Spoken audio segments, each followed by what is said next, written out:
Welcome to the Financial Planners Southeast Asia podcast, a show dedicated to driving the positive evolution of financial advice, specifically within Southeast Asia. To join a global community of financial advisors sharing and learning with one another to drive the positive evolution of financial advice, head to xyadvisor.com.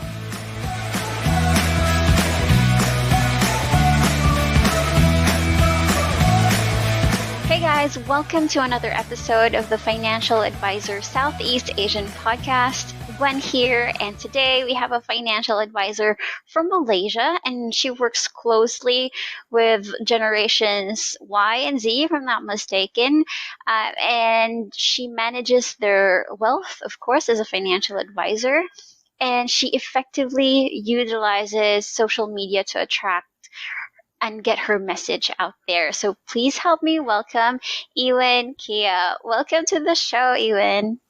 Hello, Gwen, and hello, fellows audience. All right, so I'm very glad that you're here. You were referred to me by Kevin, so shout out to Kevin Neo for being such a great help in referring me to all the really awesome financial advisors in Malaysia so that I can pick your brains and all that. So he referred me to you, and he said that he was really keen to listen to our podcast because you have some gold nuggets to share with regards to your financial advice journey. So I wanted to start with that. So if correct me if I'm wrong, but you are in the business for about a decade now. Is that right? Not a decade, but it's almost 6 years.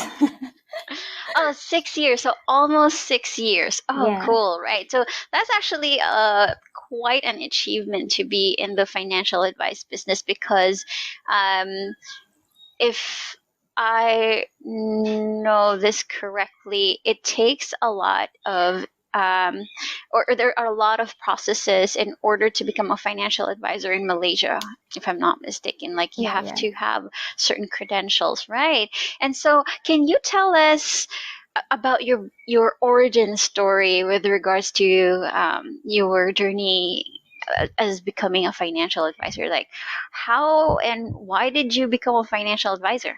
Okay, thanks Gwen for the introductions of my profiles. And how I started in this financial advisor since, actually I started my services since 2013 when I first graduated from my university as an insurance advisor with Great Eastern. Is one of the most established insurance company in Malaysia.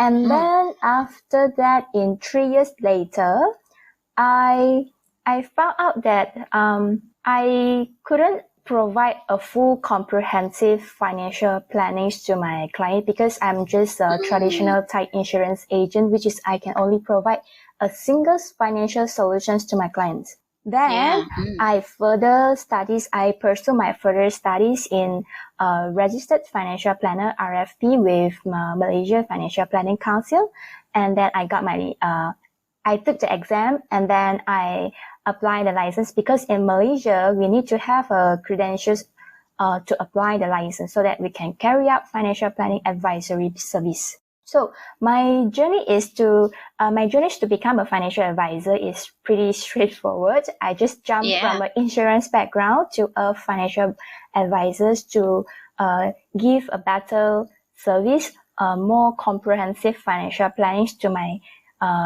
clientele. And then how I started is that, that I was, when I was small, I was living in other states, not in KL, Kuala Lumpur. So, at that time, I discovered that I had not enough money. So I also don't have the knowledge to how to manage my own finance. So my first intentions to start this career is I want to learn how to manage my own finance and grow my money at the same time so that I can afford the things that I want. And also because I am not born in a rich family and the only way to accumulate money or wealth is only through saving, not investment. And then you can imagine that my father works in an MNC companies for more than 30 years, and the only way our family is saving the money is through our employee pension funds. That is so-called, we call it the retirement funds with the government. And so you see, from here, we can truly tell we were losing out so many opportunities because of lack of financial literacy. And the cost of not learning about financial planning is expensive. So this is the reason I want to foster a healthy and positive learning about financial planning in our community, especially for the young people and the millennials. All right. So I'm really glad that you brought that up, Ewan, because there's actually a lot of us here in the Philippines with a similar journey as well. So it's actually the same for me too. The reason why I'm very interested in the financial advice industry is because I went through the same sort of journey as you did as well, that our parents didn't really have or didn't actually have the access to the education, the financial education that they needed, and so that they relied on heavily on the pension that was provided by the government or that they can get from the government, which isn't enough. And it's really nice that there's a lot of people now, including you, that has that passion to teach other people what they know, because it's very liberating, when you realize that, oh, so I can do this with my money, and if I do this, then I can have more of the things that I want in the future, right? Yeah. So I'm glad that you're part of that, of the cause of forwarding financial education to and have for other people to have access to it. So now, fast forward a few years later, you now have like a very successful career, but in between the 6 years that you've been in the industry, did you get into any kind of struggle before you reached this certain period where you're able to help a lot of people? Like, was there a time that you thought, this is like not a very easy career for me? Yeah, sure. Struggles, I think every industry has its own struggles, including the financial planning industry. So we have to wear different and many hats, like including those of like financial planner, investment advisor, the psychologists, marketers, speakers, social media specialists. To market our services so that other people can see what we are doing right now. And while most of us can wear some of these hats well, and there are always one or two roles that will find most struggles for me. So like, for example, managing a trust issue is almost like a daily challenge in my career, because we have to build enough trust to be able to gather enough information from our potential clients. And because the more information we gather, of course, have to be prepared, present, and implement sound financial advice that will improve their financial situation in the near future. So in this betweens, I actually spend a lot of time with my clients, with my prospect, to understand them, listen to their stories, and it took like maybe 1 month, 2 months to get to know them well before I actually get into a financial planning topic. Because it's actually, for me, financial planning is not just about the money. It is about a life. It's a process, but it's not a destination. So when you can do this well, build enough trust with your clients, and this kind of relationship is built for the long term. So we are from the strangers to become friends. Okay. Yeah. So in these times, the times building trust, it's actually took a longer time for me. So sometimes you have to struggles in terms of financial, especially when you are first step into this business. Okay. Right. Yes. And then another challenge is you have to manage your clients' expectations. because Yes, I agree. because some many of them sees us as a financial expert, financial advisors that can give them a very good investment returns, things like that. So Yeah. in this we have to give some of the educations to them that investment sometimes if you are asking for too high returns, of course it will comes with a higher risk. So there is Yeah. no like high returns with low risk or even no risk guarantee returns, and that is not impossible. That is impossible to do in the financial markets. So managing clients' expectations, we have to show our clients how our roles can add value to them. Value is that values cannot be measured somehow, but it helps in certain way. Like through financial plannings, you can taking away your worries about the futures, things like that. Right. So yes, definitely. So what you're really were struggling and is working to build your client's relationship with you is to gain their trust, and then to manage their expectations, which is really true. So a lot of, because I know that there are a bit of like misconceptions that are out there with regards to financial advice or to investments, right? So I'm glad that you mentioned that it's very important, and yes, to add value. So that's what we aim for in here, especially in the podcast. I want to pick out the ways that advisors can add value by asking you and other guests as well, and how you add value to your clients. And I I believe that, and just correct me if I'm wrong, but you use your social media Yeah. in order to like add value to your clients, right? Like I'd like to think, because I've actually checked out your Instagram Yeah, and yeah. I've seen that you do have some advice with and some quotes that you put in there with regards to financial, like investing and saving and all that stuff. Yeah, actually, I just recently got into updating my Instagram. So, that's why you can see my Instagram's latest updates is, I think it's last year or this year. So actually, I have managing a group of community of about 50 to 60,000 of members, excluding Yeah. those members, also including like insurance agents, unit trust agents, and also others financial intermediaries. So while managing these groups, I partnered with one of my friends.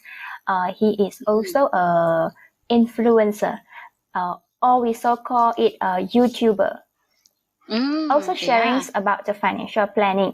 So I partnered with him, and then we can hey friends, why not we come out a community group that we share everything information in the community group, and then let's have a chat or have a topic to keep circulating in the community group.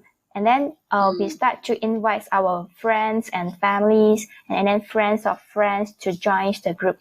So initially, I always like every day I post about one article or very short articles, because people don't like read long articles. Yeah, their attention span.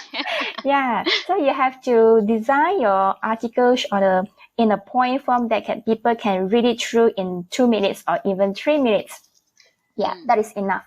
And then with some pictures, and then of course those are useful information that you want to share out to the members.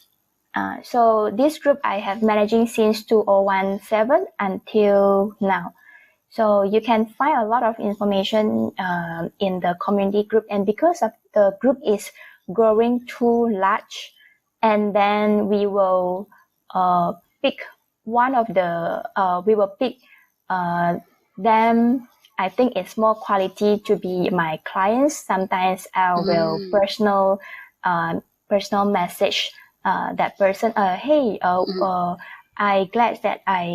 I'm glad that you find this information interesting. Would you like to know more about this method?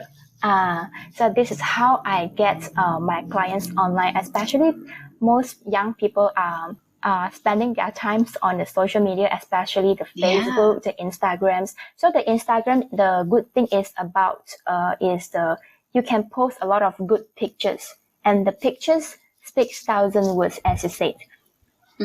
Yeah. And then I start posting Instagram, and also posting my Instagram stories that links to my Facebook story.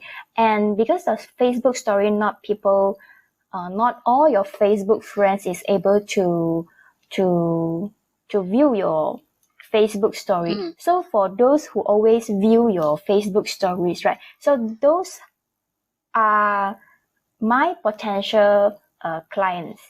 So I will keep track who is going to see my story this week, and then who is seeing my stories every day. So I will personally text them, hey, I think you always see my story every day. So how do you think that this we can have a sessions, okay, to talk about your finance? Yeah. All right. That's very interesting. Yeah.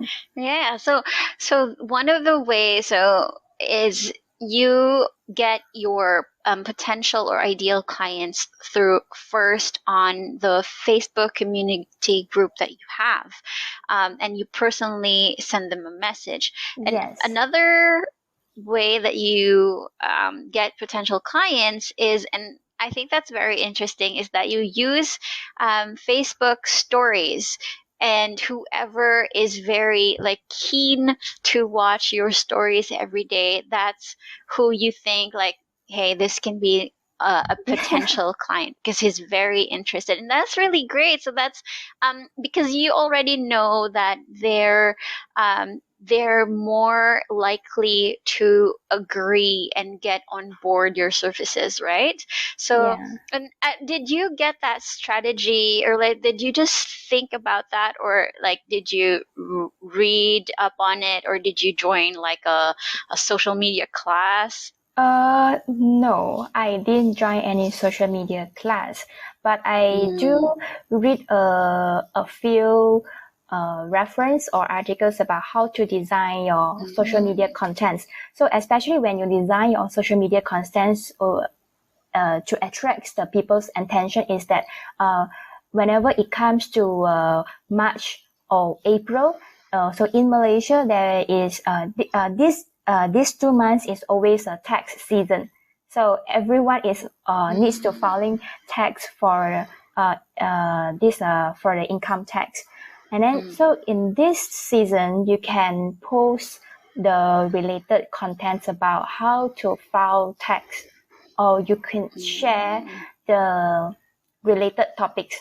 Maybe you can curate other people's posts, and then you design it on your own. So and then post right. Yeah. So then make sure that that your posts are very topical. Yes.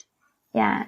And then sometimes in the end of the year, so you have to make a New Year resolution, right? Yeah. So you see, a lot of people making resolution is this year I want to build my 6 packs, and then this year I want to keep fit.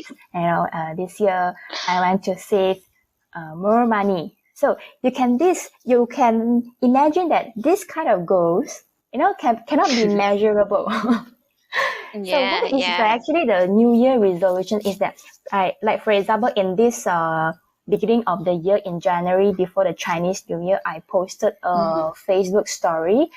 It says that year 2020 is better than year 2019. So how do I measure my goals and also my targets? Let's say targets. So it's actually I'm setting a goal. I already set a goal in maybe in 2017. So I setting a goal. Okay, every month in these 3 years I am going to accumulate a pool of money. Let's say 50,000 for my first house down payment. So then I measure and I review and I monitor the progress along the 3 years. So is it 2019? Is it better than 2018? And then is it the 2020? Is it better than 2019? So is my goal become nearer or not? Is my goal tracking? Is my progress is on the track or not? So this we can call it how we make a New Year resolution. It's not that every New Year resolution is the same. And I want to make it better and then make it measurable things to that you can see things. You can really doing it. You are really doing it. It's not that just piece of paper and then you just write the New Year resolution. That's not going to work. And that yes, is I actually agree. and that this post is actually attracts a few friends of mine. That's hey, even how do you do your New Year resolution and those like financial plan? Because I do this because I follow my own financial plan. So and from that, people feel curious about this financial plan. So this is how I also attract my social media's friends to text me, not I text them. All right. Well, that's really cool because you actually model your own life. That is your own experiences and how you deal with your finances, how you follow through with your goals, and that's how you actually advertise yourself, right? So that's how you advertise yourself, like the financial planning actually works because in 2017 I made this target and now a few years later I'm here, I'm in this stage in my life, and it's all because of good financial planning.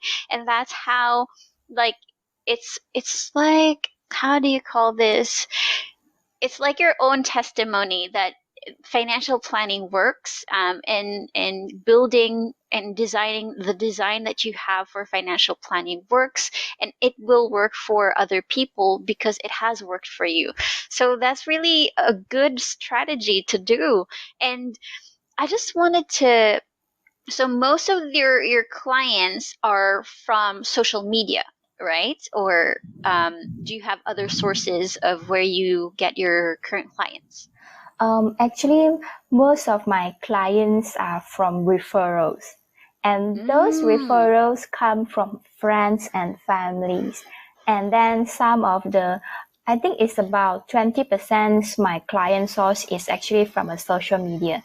And actually, I'm in strong and actually I am good at making a good referrals because you see every clients you treat them as you have to act the best interest for them. So when you build your own reputation, so your clients has no how to say would like introduce you to their friends, to their circles of friends. Yeah, because of the service that you provide to them. Yes, because we have to be outstand ourselves as a financial planner, not a financial product salespeople. Because in the market, you can see that a lot of salespeople tries to marketing their product. This is promotions. Sign up this before this gets expired, and then you know that if the clients buy these financial products, it doesn't help them in solving their financial problem. So what's the point of buying it? It is just wasting the client's time and also the money. So why not we sit down and then we set our goals, and then we see the overall financial situation first, and then see whether any other financial product can fit into the client's need. So in this kind of planning, it takes time, and it takes a lot of time in a fact finding process, right? Yeah, so this is how I do, and I also explain to my every clients financial planning is like you're driving a car while having a GPS. So you have to know where are you heading to, and then how long is the journey, what kind of drinks or food I need to prepare during the journey, so that we wouldn't, get hungry. And then this is more or get lost. or get lost. You see, when you get lost, you have to make a U-turn or make a turn or somewhere, so that you can keep track on your journey. So in this way, so you actually wasting a lot of your time and maybe your money. Yeah, your resources. Yes, your gas. Yeah. So I think at least everyone should have a simple financial plans. That's right, and I agree, and I love the analogy of financial planning as like a GPS when you're bound for a journey, because it's really true. Like, if you don't have a plan, there are a lot of things that can go wrong and will go wrong. And if you don't have a plan, then you're going to waste your time, your resources, and you may end up, or you may end up where you're going to go, like you arrive at your destination, but it's going to take a longer time versus if you have a plan. So and you're like any potential problem is accounted for, because you can always pivot and change and adapt to any situation if you have a plan. So I really love that analogy. And now, and because you said that financial planning in your relationship with your clients is a lifetime, it's like a lifetime commitment or a lifetime partnership. Is that the reason why your ideal client is like the next generation, or like the fresh graduates, young people? Is that like a specific strategy that you've built for your business, or is that something that just happened organically because of your social media presence and the referrals that you've got? Okay, the social media's presence helps me a lot of in like branding, for personal branding, and then the organic way to source your clients is always from your friends, especially when I start into this business. The first clients I deal is my university friends. So I talk about this concept of financial planning to them, share with them, hey, you can do it better with this way, this way. So why not you join me in this community, or even join me, and then to build a good financial planning habits. So I think it's not about the products. I think the most every fresh graduates, they don't have a emergency saving for at least 3 months or 6 months. So actually initially I was organized a community, and then and then I asked a few friends to join. Hey, let's say in this year, in this half, in this maybe six months, I want to build 10,000 emergency savings in my savings account before I start into investing. Would you like to join me? And because body is very important role to doing everything as well. So you would like to get somebody on, and then to do it together. You won't do it alone. So as a financial advisors or financial planner, we are a buddy to our clients. Sometimes our clients may feel lost, and they may feel like, I don't want to do this anymore. Maybe I'll just change my goal. I think this is not realistic goals for me, blah, blah, blah. So as a financial advisor, you have to analyze the whole situation, whether or not your client is able to do this and without this. And then what is the plan A? What is the plan B? So you can tell your clients, hey, Mr. Client, you actually can do this better in this way. Why not you try this first? And try that, hey, this actually works. All right. Yes, that's actually really good to know. And I like the idea of, setting up a community for a buddy system in order to save, because you can actually transition those people to clients in the future as well, right? Because they get to see the value of planning for their future, and that's really nice.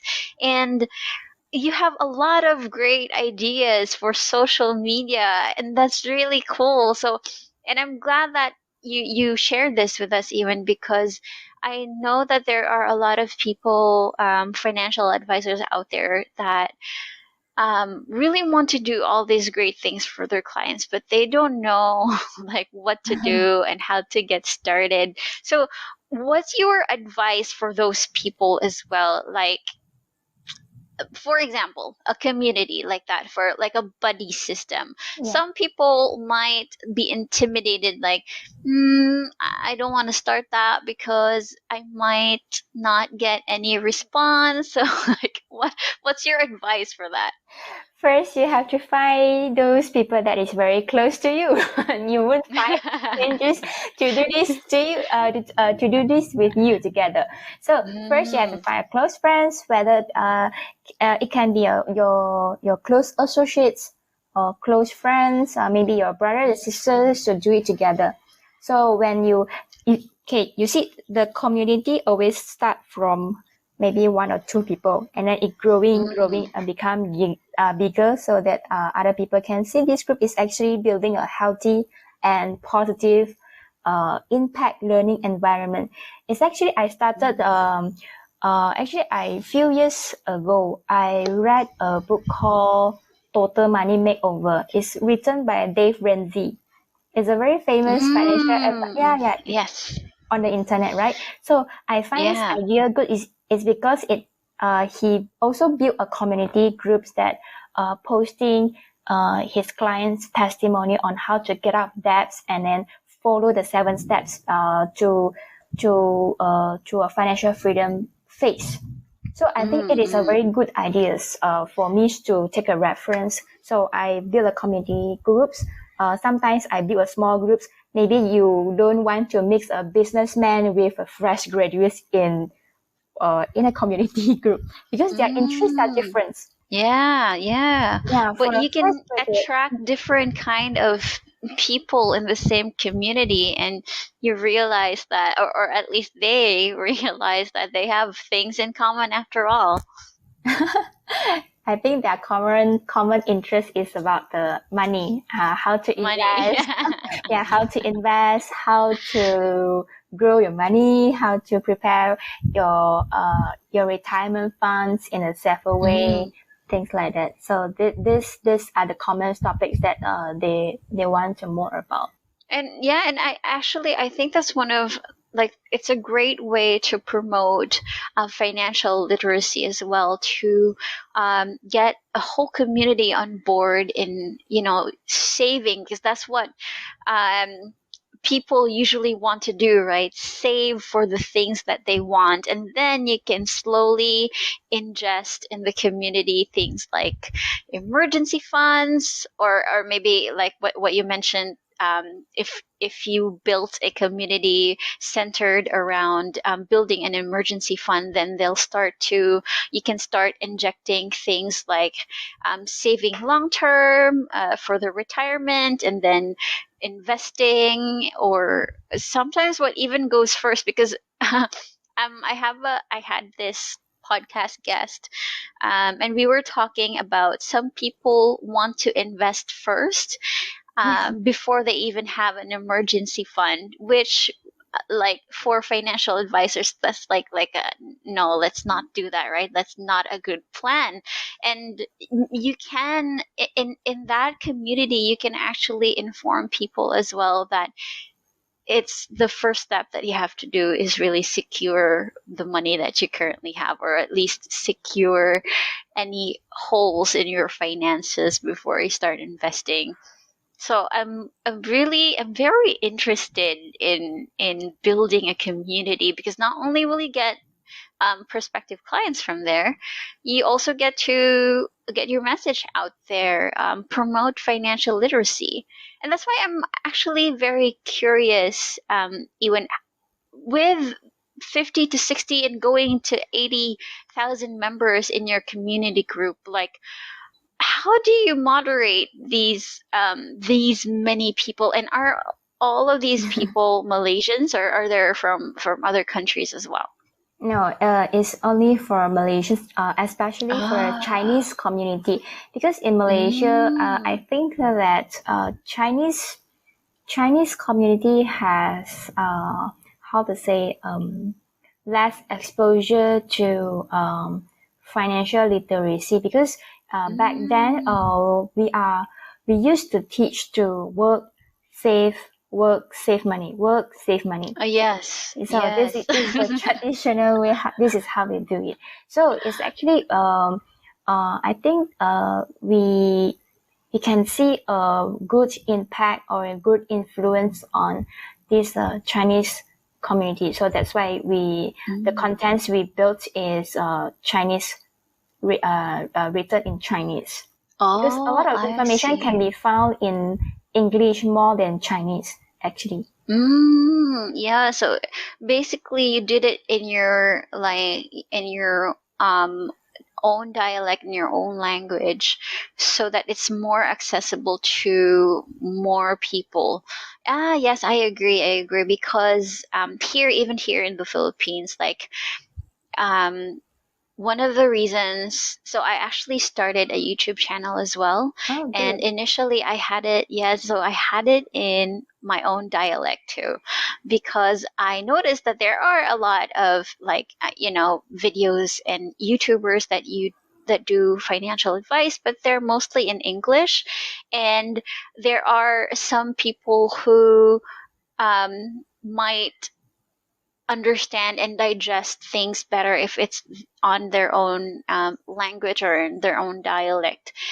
And that's why because I don't see, like, I didn't see anyone from the island. So the Philippines is like a large archipelago. We have a lot of islands, and in my island in particular, I didn't see any um, creators who did these financial advice videos in our own language here in our own island. So that's why I started it.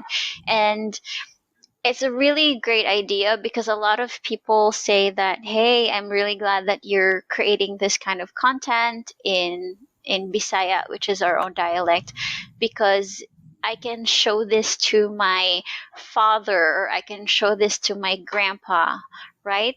And there's a lot more people that you can reach. And you actually have to start in your own community, right, before you Yeah. reach out to other people um, outside, and or even outside of Malaysia and Singapore and other parts of Asia. But that's I think that's one of a really good strategy to do as well, is to start with the community, because you also know, like, the mentality of your community, right? The How they manage their money, how they approach finance. So that's really good. And so, like, are you the only one moderating that particular group, or are Of there like course two of not. you? Yeah. Of course not. I sometimes I moderate the groups together with my few friends. Some of them are Mm. actually intern, which is hired by my friends, YouTubers. and then they will how to say, they will filter the post that is posted by other people, and then they will check on the comments, that if the comment is not appropriate, and then we may want to feedback to them and then delete the comments. Things like that. Like for example, you know that in Malaysia, forex trading is illegal activity. So you can see that a lot of comments say, hey, this is earning money. We can produce like 10% per annum, 10% per month, and then 20% per month, things like that. So hey, contact me. So in this kind of comments or posts, we will delete them and then remove them from the community group, so we can keep the healthy and a positive learning environment for the members. Yeah, totally. I agree. And that's very interesting to learn that.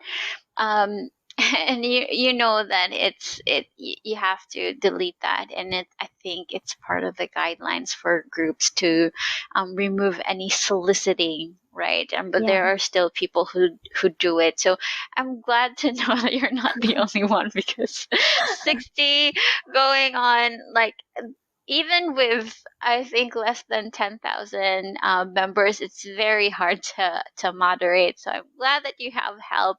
Now, I'm really, as you can see, or as you can hear by my questions, I was really interested in your group, because I think it's something that a lot of financial advisors can really dive into, to create groups in their own communities and start spreading financial literacy through there. And they can actually use that as a means of acquiring clients, or if not, referrals as well, right? From community members can refer you to their friends if they heard that someone is interested in financial advice. They can refer them to you because they already know you and they already trust you, and then they've already seen that you really know what you're doing.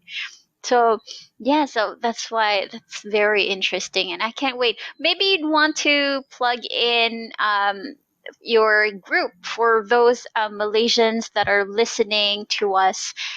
What's the name of your group and how can they join? Okay, the name of the community group is called 理财交流站. So when you just click in and join, and then you have to answer a few questions, and then we will approve you in. All right, great.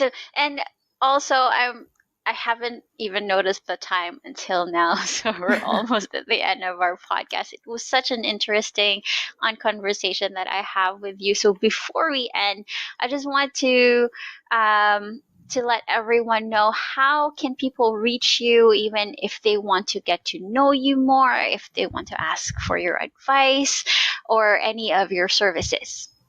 Okay, you can reach me out in through my Facebook and or through my Instagrams or through my email. My name's Eewen at vka.com.my.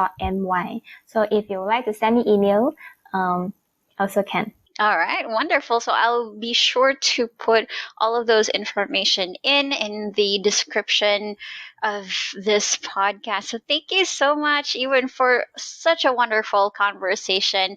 And I hope our listeners were able to get a lot of gold nuggets and ideas from you, because you have such great strategies on how to acquire clients and how to earn their trust, manage their expectations, and add value to everyone who is part of your community. So thank you so much, and more power to you. Yeah, thank you, Gwen, for giving the chance for the sharing sessions on this. All right, wonderful. You have a good one.